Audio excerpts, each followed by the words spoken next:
This video is kindly sponsored by Morning Brew, the free daily newsletter. Hey, 42 here. If you ever find yourself in the seaside town of Hartlepool in the northeast of England, head to the harbour and look for the monkey statue. You'll know him by his rather cross-looking face, as he sits on his plinth, arms and legs curled around a bowl, with a sign that reads, "Make a wish for the monkey," inviting people to throw a coin in. And this monkey has every right to feel a little cross, because he was apparently hanged by a bunch of Hartlepool fishermen back in the early 19th century. Now, it's no secret our ancestors loved a good hanging, with public executions carried out in Britain right up until 1868, even for relatively innocuous crimes like minor burglaries or forging banknotes. But no one's ever caught a monkey forging a banknote, let alone anything worse. So why would anyone want to hang one? Britain in the early 19th century was at war. Not with the monkeys, of course, that would be mental, but with Napoleon's France. The Napoleonic Wars were a series of bloody conflicts fought between 1803 and 1815, as Napoleon sought to expand his empire, and Britain was high on his list of places to invade. The wars threw the country into a state of fear and chaos, with men signing up to fight and government investing heavily in new ships, cannons, and sea defences. You can still see large stone towers, known as Martello Towers, in seaside towns across southern England, built in anticipation of the need to defend a Napoleonic invasion. All this was pretty expensive, and so taxes shot up. At the same time, Napoleon stopped large numbers of trade ships from travelling to Britain, leading to food shortages and ever-increasing prices. Times were hard, and it's fair to say, the French weren't overly popular amongst Britons at the time. All of which goes some way to explain why, when a French ship got into trouble in stormy seas near Hartlepool's harbour, instead of attempting to help, the town's fishermen simply sat on the dock and kept watch for any plucky survivors who might try and swim their way to shore. Apparently, the fishermen fancied themselves as potential war heroes, hoping to capture a French soldier, interrogate him, and perhaps even put an end to the war by learning some vital piece of intel that might help the war effort.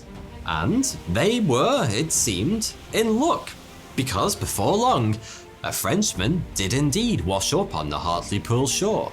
The fisherman sprang into action, grabbed the sailor and dragged him onto the beach. Before Morning Brew, I used to spend my mornings scrolling through various social media, aimlessly looking for something to stimulate my sleepy neurons, but I often found myself looking at the same monotonous news as the day before. But now, with Morning Brew, I can be up to date with all the latest business, tech, and finance news in just 5 minutes. Morning Brew is the perfect way to start your day. There's no dense and tedious articles, it's just relevant, informative updates written in a refreshing and witty narrative. The newsletter is delivered daily from Monday through to Sunday, meaning you're reading new content day to day. Just the other day on Morning Brew, I learned that Wyoming recently became the first US state to officially recognize a decentralized autonomous organization. That's a community that uses blockchain to govern itself without any central authority, making it the first crypto-friendly place to live in America. It's nice to see the Old West still has its pioneer spirit. So, if you're interested in business, tech, or finance like I am, there's really no reason not to subscribe to Morning Brew. It's completely free, and it takes less than 15 seconds. And to make it even easier, you can just go ahead and click the link in the description below to subscribe today. When they got him safely onto dry land, they were able to get a proper look at him. And he turned out to be a strange sailor indeed, being exceedingly hairy and surprisingly small. But then the fishermen had never seen a Frenchman before, so perhaps they believed this was simply what they looked like. After all, British propaganda cartoons of the time depicted Napoleon as being ridiculously short and childlike. He was drawn as a tiny figure in boots that were far too big for him, shaking his fist in a toddler-style temper tantrum, or struggling with an enormous sword that dwarfed his tiny body. Of course, the real Napoleon wasn't small at all, and at 5'7" stood several inches taller than your average Frenchman in the early 19th century. It was pretty unsophisticated as far as propaganda goes, but oddly enough, the idea of a pint-sized Napoleon persists, even to this day. The small hairy man was also chattering away unintelligibly, but since none of the fishermen spoke any languages other than English, they probably assumed this monkey chatter was what French sounded like. Naturally, the language barrier made questioning their spy rather difficult. The men drilled their captive with the hardest hitting questions they could think of, but instead of responding in English, or indeed anything else that a civilized human being might call a word, he kept making strange screeching noises. Frustrated at their inability to gain any war-ending information, the fishermen put the Frenchman on trial and convicted him of spying. He was then duly hanged in the town square using makeshift gallows made with wood from his own shipwreck, just to really rub it in. Okay, before we go any further, I think it's time to address the elephant in the room. This all sounds a bit far-fetched, doesn't it? I mean, the people of 19th century Hartlepool weren't the most enlightened around. Come to think of it, the 21st century versions aren't much better. But I'm guessing they were probably capable of distinguishing a man from a monkey. And when you start to dig a little deeper, that isn't the only part of this hairy tale that starts to look a bit suspect. For starters, there's no records of a French shipwreck near Hartlepool at any time during the Napoleonic Wars. 14 ships did sink nearby during those years, but none of them were French, and whether any of them had a monkey on board is anyone's guess. There's also no mention of the story in any records from around the time it supposedly happened. In fact, the first mention of the Hartlepool monkey comes in 1854, when a music hall entertainer named Ned Corvan began singing about it. Ned wasn't a Hartlepool man, but a Geordie raised around 25 miles away in Newcastle. The son of a widow with 4 hungry children to feed, Ned needed to find a way to make some cash quickly. And that he did, becoming the Northeast's first big music hall star, travelling the region to sing his songs to adoring crowds. But old Ned wasn't even born until 1830, 15 years after the Napoleonic Wars had finished. So, how did he come across the monkey story, and is there any chance that it might be true? One theory is that the Hartlepool hanging incident did indeed happen, but the victim was a boy rather than a monkey. At the time, warships employed young lads to fetch gunpowder from a specialised storage area within the ship, known as a powder magazine. And it just so happens that these boys were known as powder monkeys. It's conceivable that it wasn't a real monkey that washed ashore in Hartlepool, but a powder monkey, and the meaning was simply lost during an intergenerational game of Chinese whispers. Plausible, but there's still a serious problem that, as far as we know, there were no French ships wrecked near Hartlepool during the Napoleonic Wars.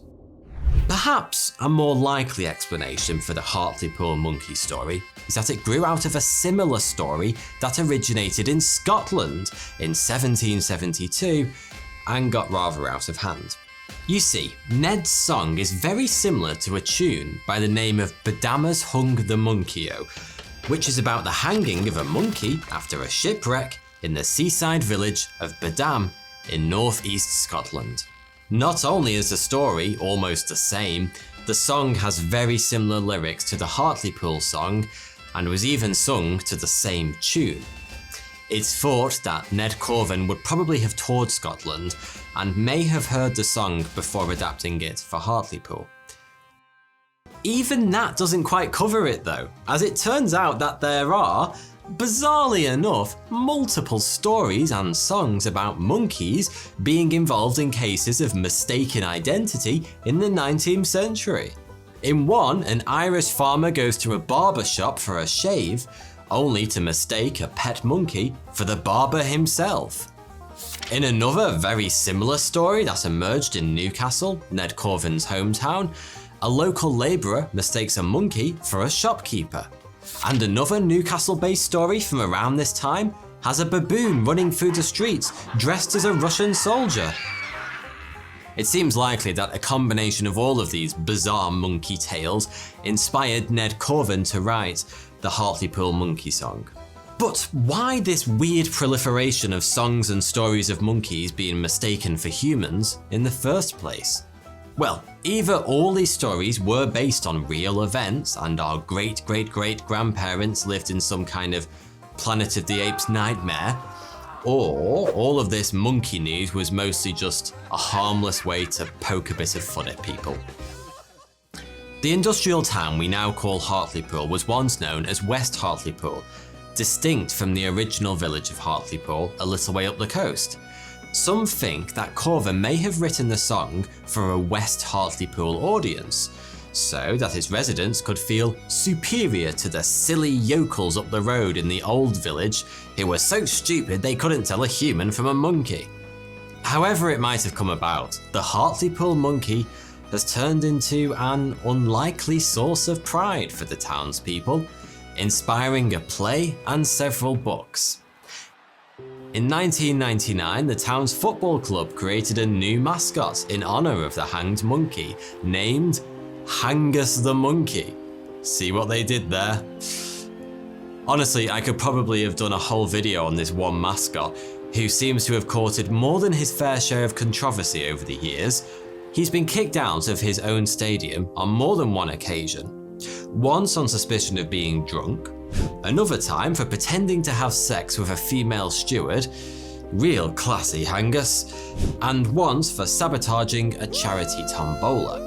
Hangus also once got into a friendly fight with rival mascot Desmond the Dragon, during which Hangus proceeded to punch the dragon's head clean off. I can only assume any young fans watching at the time carry the scars of that incident to this day. In an absolutely epic plot twist, the man inside the monkey costume during all of these borderline illegal antics, a chap called Stuart Drummond, somehow ended up becoming the mayor of Hartlepool afterwards. And seriously, I'm not making this up, campaigning on a promise of free bananas for children. Now, I haven't exactly set him up as the world's most reliable source, but Drummond is absolutely adamant the story of the Hartlepool monkey, the one that was hanged, not the sex-offending mascot, is at least in part real, claiming the story is so bizarre there simply must be some element of truth to it. And perhaps he has a point. Many Hartlepoolians certainly feel pretty committed to the story, as demonstrated in 2005 when an apparent monkey bone washed up on the Hartlepool shore, causing huge excitement. Sadly, rather than proving the truth of this tall tale, it turned out to be a prehistoric deer bone. Whilst Hartlepool's people have grown quite attached to their monkey story, the same can't be said for the people of Bodham, where what may have been the original hanged monkey story arose. In fact, it's still a sore point now, 200 years on. So, if you ever find yourself in that particular corner of Aberdeenshire, trust me, don't mention the monkey. I mentioned it once, but I think I got away with it alright. In their version of the story, a ship called the Annie was wrecked just off the coast of Bodham. The law at the time stipulated that a wreck was fair game, and local people could strip it of anything they liked, as long as there was no one still living on board. In fact, many small communities relied on shipwrecks for firewood, cargo, and the odd bit of treasure.